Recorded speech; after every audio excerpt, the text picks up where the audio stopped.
جگر آوازی را از کجا یاد گرفتی؟ وزیر ما در افغانستان در وطن ما خود مایگاه داشتیم بزرگی که در کلان بود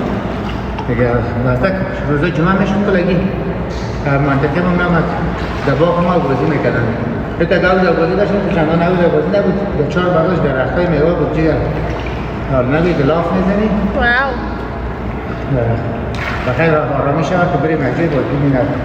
که یک باغ داریم چه خوبه گاو جور بدیم عوضتان همه کلان بود؟ دیگه